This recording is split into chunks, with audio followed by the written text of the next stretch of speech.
1896 সালে কালাপানি জেলের একজন আসামি গ্রেট আন্দামান দ্বীপের পেনাল কলোনি থেকে একটি ভেলায় করে পালিয়ে যায় উত্তর সেন্টিনেল দ্বীপের সমুদ্র সৈকতে। কিন্তু কিছুদিন পর তার তীরবিদ্ধ এবং গোলাকাটা অবস্থায় মৃতদেহ উদ্ধার করে আন্দামান ব্রিটিশ সার্চটি, অর্থাৎ সেন্টিনেল আইসল্যান্ডের সেন্টিনেলিজের অর্থ হলো এদের তীর শব্দের চেয়ে জোরে কথা বলে। How dangerous other people's secrets can be and what sacrifices curiosity leads to. You may even get to know one of the most mysterious tribes on the planet, and it's better to do so virtually. Sentinelese এখন ইতিহাসের পাতায় কালো অধ্যায়। নমস্কার দোস্ত। Sentinel Island Andaman আইসল্যান্ডের পোর্ট ব্লেয়ার থেকে 50 কিমি দূরে অবস্থিত, যার আয়তন 59.67 কিমি স্কোয়ার, যেখানে সেন্টিনেলিজ নামে পৃথিবীর ভয়ঙ্কর এক জারোয়া উপজাতি বা আদিম মানুষের বাস, যাদের উন্নতির কোনো ছোঁয়া এখনও লাগেনি, যারা বাইরের জগৎ সম্পর্কে কিছুই জানে না, যারা 60,000 বছর ধরে বাস করছে এই একই আইসল্যান্ডে। আজও পর্যন্ত কোনো মানুষ সেন্টিনেল আইসল্যান্ড থেকে বেঁচে ফিরে আসতে পারেনি। সেন্টিনেলিরা কেন সমস্ত মানুষকে মেরে দেয়? সেন্টিনেলিরা কেন বাইরের জগতের মানুষের সাথে সম্পর্ক রাখতে চায় না? কেন 60,000 বছর ধরে এই একই দ্বীপে বসবাস করছে পৃথিবীর এই ভয়ঙ্কর উপজাতি? নর্থ সেন্টিনেলিদের পৃথিবীর কেন সবচেয়ে ভয়ঙ্কর উপজাতি বলা হয়? এই সমস্ত রহস্য আজ এক্সপোজ করতে চলেছি এই ভিডিওতে। আপনারা যদি এই চ্যানেলে নতুন হয়ে থাকেন তাহলে চ্যানেলটি সাবস্ক্রাইব করে রাখুন পরবর্তী এইরকম ইনফরমেটিভ ভিডিও পাওয়ার জন্য। আমেরিকান খ্রিস্টান মিশনারি জন এলেন চাউ 17 নভেম্বর 2018 সালে সেন্টিনেলিরা তাকে ভয়ঙ্কর তীরবিদ্ধ করে হত্যা করেছিল।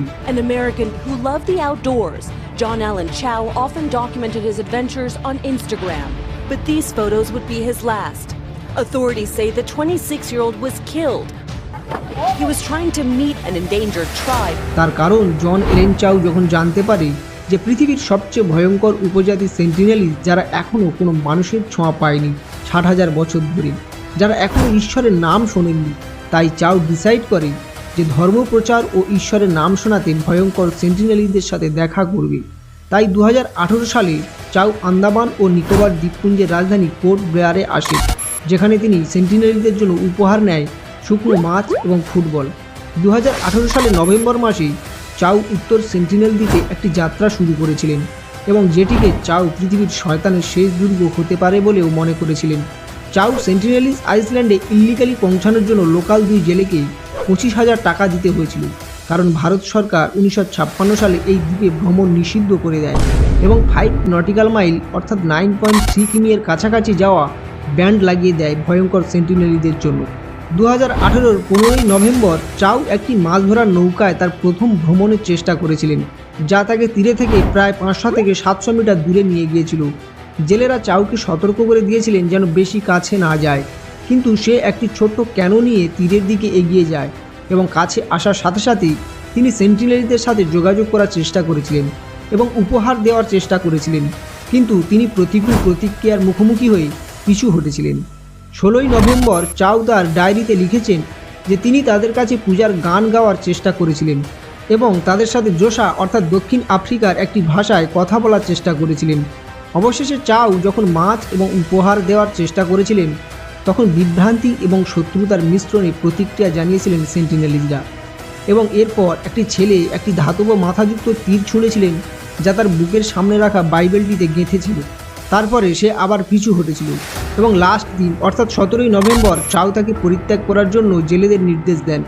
জেলেরা পরে দেখে দ্বীপবাসীরা চাউয়ের মৃতদেহ টেনে নিয়ে যাচ্ছে এবং পরের দিন তারা তার মৃতদেহ বালিচাপা দিতে দেখেছিল। সেন্টিনেলিজরা কেন এত ভায়োলেন্স সে সম্পর্কে জানতে গেলে তার আগে আমাদের জানতে হবে সেন্টিনেল আইসল্যান্ডের ইতিহাস। 1771 সালে ব্রিটিশ সার্ভেয়ার জন রিচি সেন্টিনেল আইসল্যান্ডের পাশ দিয়ে যাওয়ার সময় প্রথম ইস্ট ইন্ডিয়া কোম্পানির একটি হাইড্রোগ্রাফিক সার্ভে শিপ অনেক আলো দেখতে পেয়েছিল। এরপর 1867 সালে মনসুন অর্থাৎ বর্ষাকালের শেষের দিকে একটি ভারতীয় বণিক জাহাজ দ্বীপের কাছে একটি প্রবাল প্রাচীরে ধাক্কা লেগে ধ্বংস হয়ে গেছিল। তখন 106 জন যাত্রী এবং ক্রুম্যান জাহাজের লাইফ বোট নিয়ে সমুদ্র সৈকতে অবতরণ করে এবং কিছুক্ষণ পর কিছু মানুষকে তাদের দিকে আসতে দেখে এবং রেস্কিউ টিম ভেবে তারা তাদের দিকে এগিয়ে যায়, কিন্তু কিছুক্ষণ পর যখন তাদের দিক থেকে তীর দ্বারা আক্রমণ শুরু হয় তখন তারা বুঝেছিল যে এ কোনো আদিম উপজাতি এবং তাদের আক্রমণের কোনো রকমে প্রতিহত করে এবং আবার তাদের জাহাজে ফিরে যায় এবং অবশেষে তাদের একটি রয়্যাল নেভির নেভাল ওয়ারফেয়ার ফোর্স রেস্কিউ করেছিলেন।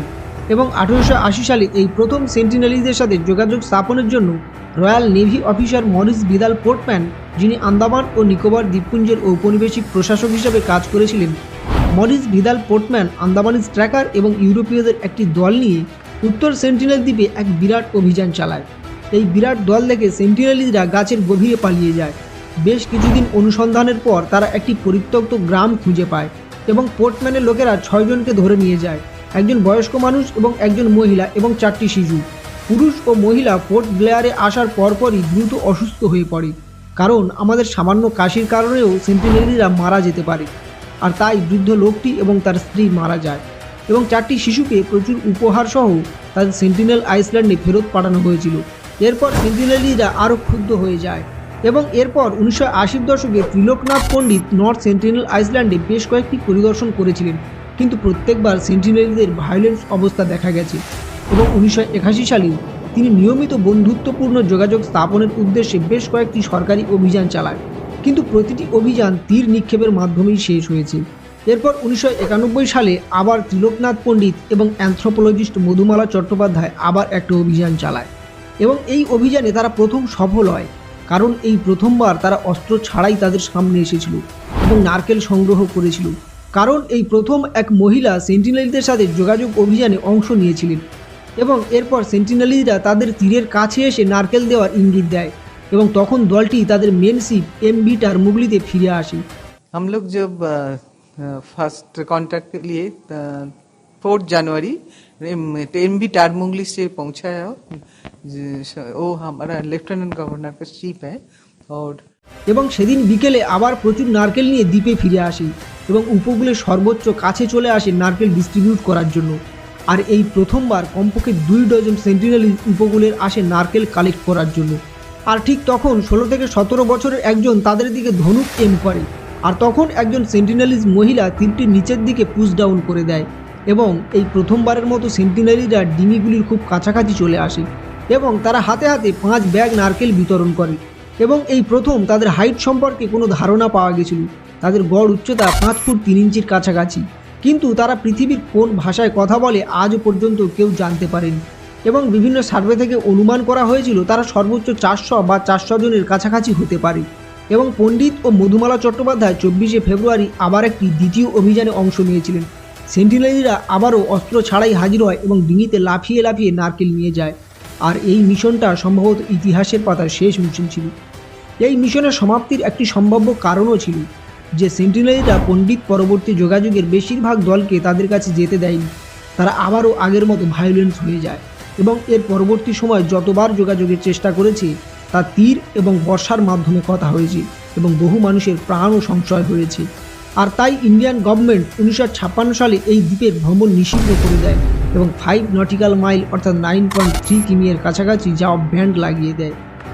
এবং 2004 সালে ভারত মহাসাগরে সুনামির পরে সেন্টিনেলিজরা বেঁচে আছে কিনা এ বিষয়ে নিশ্চিত করার জন্য ভারত সরকার একটি হেলিকপ্টার দিয়ে এক সার্ভে করেছিল এবং তখন হেলিকপ্টারে তীরের আঘাত আবারও প্রমাণ করে দেয় যে তাদের অস্তিত্বের কোনো ব্যাঘাত ঘটেনি।